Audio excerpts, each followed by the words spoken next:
विद्यार्थियों, सुहाना free classes में आप सभी का बहुत बहुत स्वागत है। तो मैंने आज जो सुबह की क्लास में युद्ध का टॉपिक पढ़ाया था स्तूप का, तो देखिए मैंने राशि रस्तोगी से, ये आपके बुक से लिया हुआ है, ये राशि रस्तोगी से बुक से लिया हुआ है आपका टॉपिक हमने। तो देखिए इस बुक में एक नोट्स की तरह आपको टॉपिक मिलेगा, ठीक है। इसीलिए हमने यहाँ पे इसको आज करवा रहे हैं हम। तो इसलिए करवा रहे हैं कि सारे स्तूप, जितने स्तूप हैं वो सारे एक साथ आपको छोटे टॉपिक की तरह मिलेंगे। देखिए सांची स्तूप कब का बना हुआ है? 70 से या आपके 25 ईसा पूर्व। कितना स्तूप है? स्तूप हमारा टॉपिक है आज। तो ये आपके 70 से 25 ईसा पूर्व तक, केवल 70 से 25 है, ठीक है। सांची स्तूप का स्तूप मध्य प्रदेश के रायसेन जिले में किस विदिशा से कितना 6 मील दूर स्थित है। तो देखते हैं हम सांची में कुल 3 स्तूपों का निर्माण हुआ है, जिसमें एक बड़ा और 2 छोटे स्तूप हैं। यही सांची में ही 3 स्तूपों का निर्माण हुआ है, एक बड़ा है और क्या हो गया, और 2 कौन है, दो छोटे हैं, ठीक है। ये आपके 3 मिला के हो गए ना। तब आपके यहाँ पे आते हैं हमें, देखिए यही बना हुआ है सांची का स्तूप, यहीं पे दिया हुआ है। अब देखिए बड़े स्तूप को क्या कहा जाता है? महास्तूप। जो बड़ा वाला स्तूप है उसको महास्तूप, जिसका निर्माण मौर्य काल के सम्राट अशोक ने 3री सदी ईस्वी में, कौन 3री सदी ईस्वी में कराया था? किसने कराया था? अशोक ने। देखिए शुंग काल में इस स्तूप का आकार, देखिए इन्होंने मौर्य काल में, ये मौर्य काल था इनका, न अशोक का, तो इन्होंने करवाया था 3री सदी में। तो शुंग काल में क्या हुआ था, इसमें इस स्तूप का आकार दुगना करा दिया गया और इसी पर पक्की ईंटों की संरचना पर पत्थर का आवरण चढ़ा दिया गया, ठीक है। तो पत्थर का आवरण किस काल में हुआ? शुंग काल में हुआ। बाकी तो देखिए यहाँ पे पत्थर, देखिए आंध्र सातवाहन वंश के द्वारा इनमें एक और जंगले एवं तोरण, क्या जंगले नहीं रहते हैं? जंगले, पहले के खिड़की को जंगले कहा जाता था, यही खिड़की जो रहती थी इसी को जंगला कहा जाता था। तो देखिए पुराने ज़माने में तो जंगले और तोरण द्वार तो बनाए गए इसी आंध्र सातवाहन काल में। तो देखिए फिर सांची में फिर क्या हुआ? सांची स्तूप के निर्माण में लाल रंग के बलुए पत्थर का प्रयोग किया। कौन से? लाल रंग के, अभी आपके सुबह की क्लास में पत्थर का प्रयोग किया गया। तब देखते हैं कितना इसमें परिवर्तन किसके किसके काल में हुआ, सारी चीज़ें यहाँ डिटेल से दी हुई।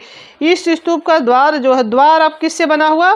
तो देखिए इसका निर्माण तो लाल बलुआ पत्थर से, द्वार किससे बना हुआ? सफ़ेद बलुआ पत्थर से बना हुआ, ठीक है। स्तूप का द्वार, इस स्तूप के आधार पर अर्ध व्यास 120 फीट तथा ऊंचाई कितनी है? 54 फीट है। तो अर्ध व्यास जो है 120 फीट और ऊंचाई कितनी है? 54 फीट।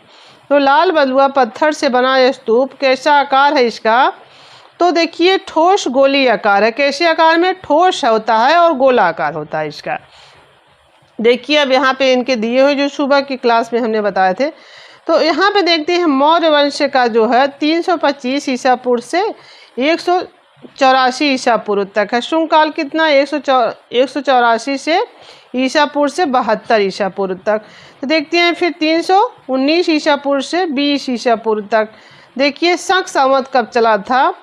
78 ईस्वी तक, 78 ईस्वी तक आपके शक संवत चला था। तो फिर देखते हैं हम यहाँ पे आते हैं,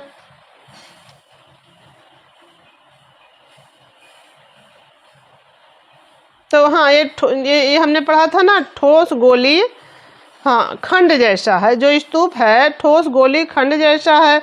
तो इस स्तूप में 400 से अधिक, कितने? 400 अधिक उत्कीर्ण लेख लिखे हुए हैं, आपके सांची स्तूप का बता रहा है। तो दूसरा देखिए हमने सुबह की क्लास में पढ़ाया था, तो बार बार कह रहा था दूसरा। तो पहला कौन है? सांची है, ठीक है। पहले सांची आ जाएगा। तो पहले क्या बोला जाता है? सच बोला जाता है। तो जब कभी भी आपके स्तूप का क्रम आए तो पहले सांची करिएगा। क्या बोला जाएगा? पहले सत्य बोला जाएगा, सांची। तो देखिए इस तरह आप लोग स्तूपों को थोड़ा याद रखिएगा, कभी कंफ्यूजन नहीं होगा। भरहुत स्तूप मध्य प्रदेश के सतना जिले में कितना है? 9 मीटर दूर स्थित है। कहाँ पे है? सतना जिले के 9 मीटर दूर है, यहाँ पे भरहुत मध्य प्रदेश से। देखिए शुंगकालीन मूर्तियों का दूसरा प्रमुख केंद्र कौन है? देखिए यही प्रश्न सुबह की क्लास में भी आपके थे, भरहुत था। तो दूसरा था, पहला कौन है? सांची। तो देखिए यहाँ पे भरहुत स्तूप का निर्माण किसके काल में हुआ? शुंग काल में हुआ है। भरहुत स्तूप का पता कब लगाया गया है? 1873 ईस्वी में कनिंघम महोदय ने लगाया हुआ है।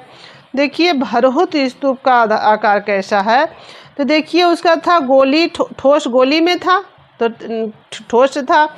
इसका कैसा है, अर्धगोलाकार है, ठीक है, ये अर्धगोलाकार में है। तो गुंबद के रूप में ईंटों से बना हुआ अर्धगोलाकार, जैसे गुंबद नहीं रहता उस तरह बना हुआ ईंटों से। तो भरहुत स्तूप का निर्माण लाल रंग के बलुआ पत्थर से हुआ है। किससे हुआ है, लाल रंग के बलुआ पत्थर। भरहुत स्तूप के तले का व्यास कितना है, 68 फीट है इसका तले का। तो देखिए यहाँ पे आते हैं, वर्तमान समय में भरहुत स्तूप पूर्णतः क्या हो गया, नष्ट हो गया है। तो इस स्तूप के अवशेष कलकत्ता, अब देखिए इसके अवशेष कहाँ पे आपको प्राप्त हो गए हैं, तो आपकी सुबह की क्लास में बताया था कलकत्ता में सुरक्षित है। तो देखते हैं फिर भरहुत की मूर्तियाँ चिपटे कैसी हैं, मूर्तियाँ जो बनी हुई है चिपटे डॉल की बनी हुई हैं। तो जिस पर, और इसका आकार कैसा है, मूर्तियाँ चिपटे डॉल में बनी हुई, अर्ध इसका था ऐसा आकार। तो मूर्तियाँ चिपटे डॉल की बनी, जिस पर लोक कला का समावेश अधिक मात्रा में पाया जाता है। लोक कला का तब आते हैं तीसरा, आपके दूसरा भरहुत था, पहला सांची। तो तीसरे पे आते हैं कि कौन सा, अमरावती, जो आपके हमने 200 बताया था ईस्वी।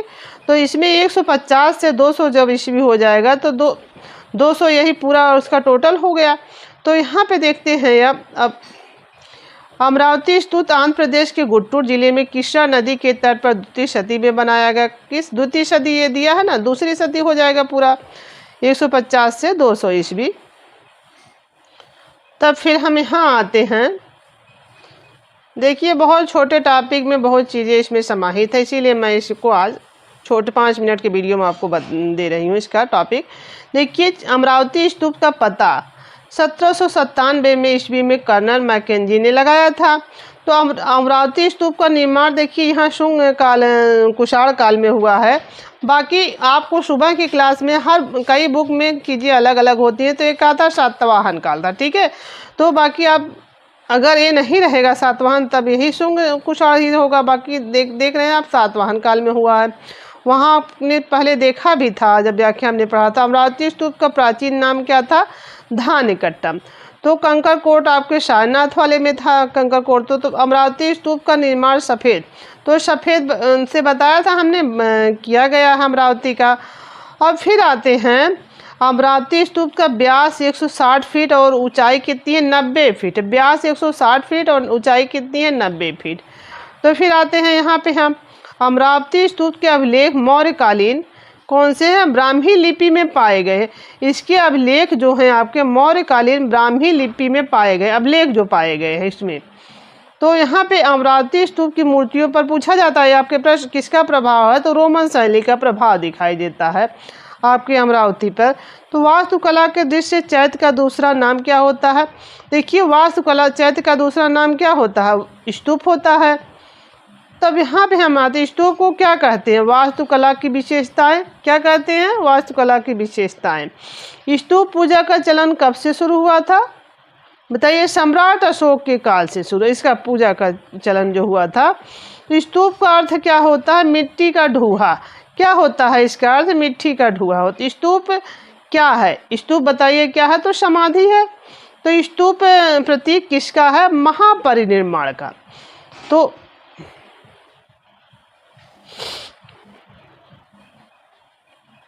यहाँ पे आते हैं हम, स्तूप का उद्देश्य सर्वप्रथम किस वेद में मिलता है, देखिए स्तूप का उल्लेख जो है आपके, उल्लेख सबसे पहले किस में मिला है, ऋग्वेद में।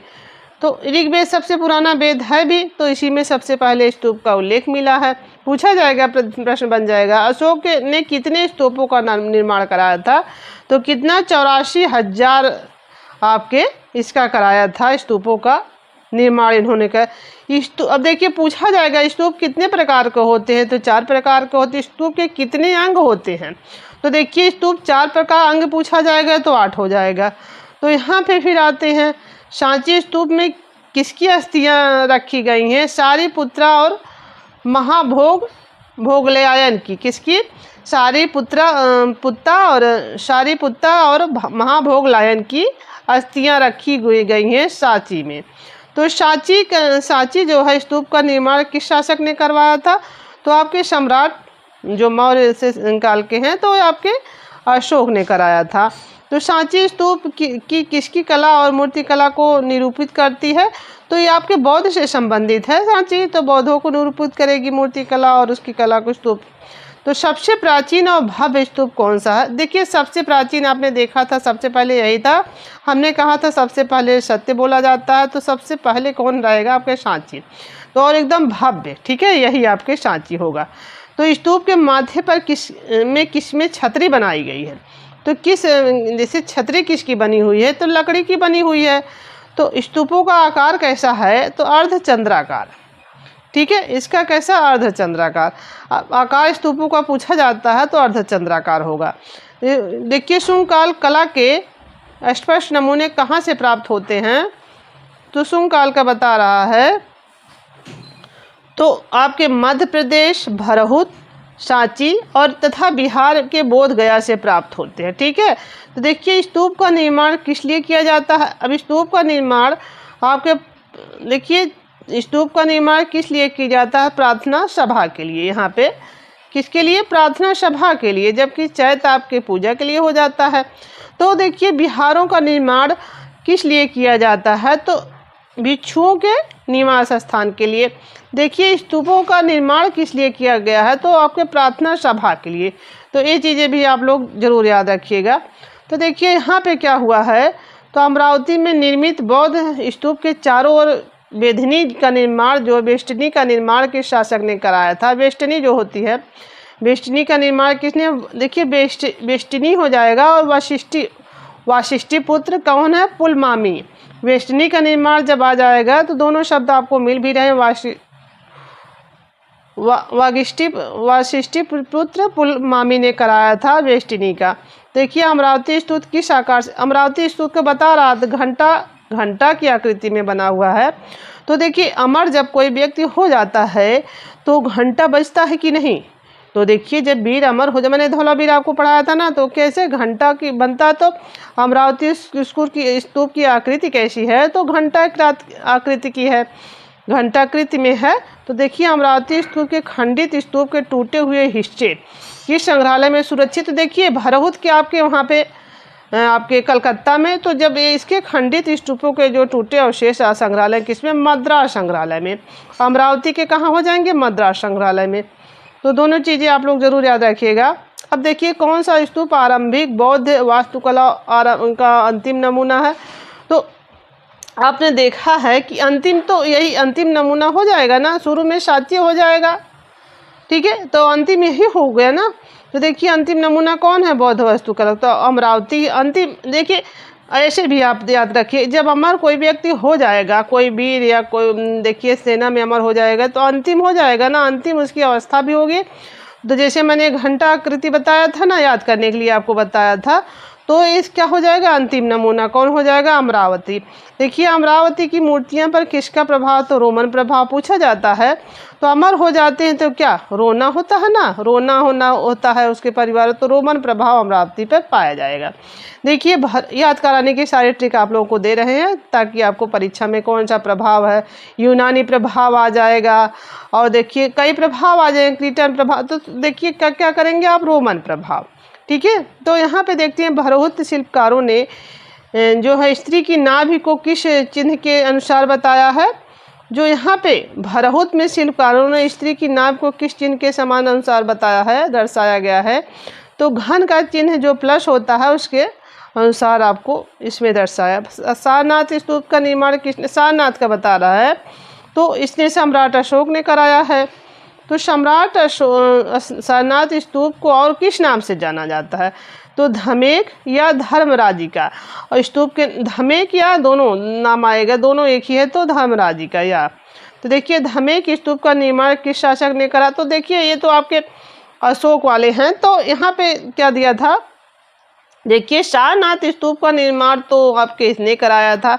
तो जब यहाँ धमेक एवं धर्मराजिका स्तूप का निर्माण, तब आपके गुप्त शासक हो जाएंगे, ठीक है।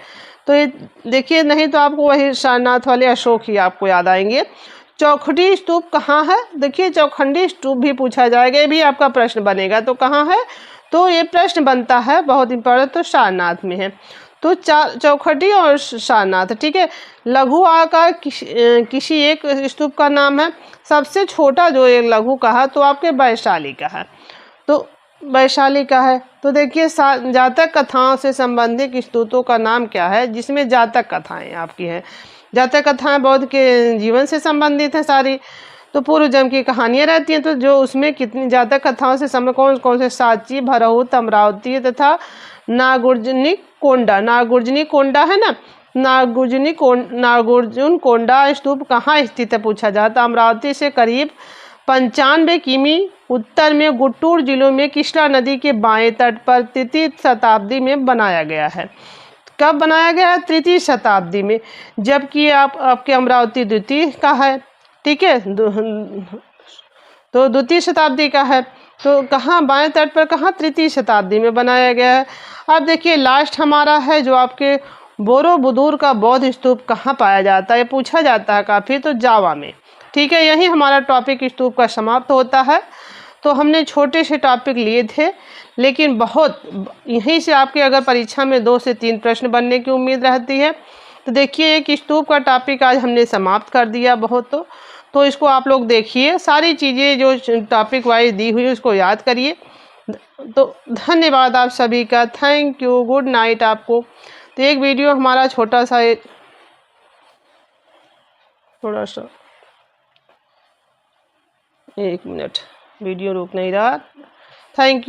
थैंक यू आप सभी का, हो जाता।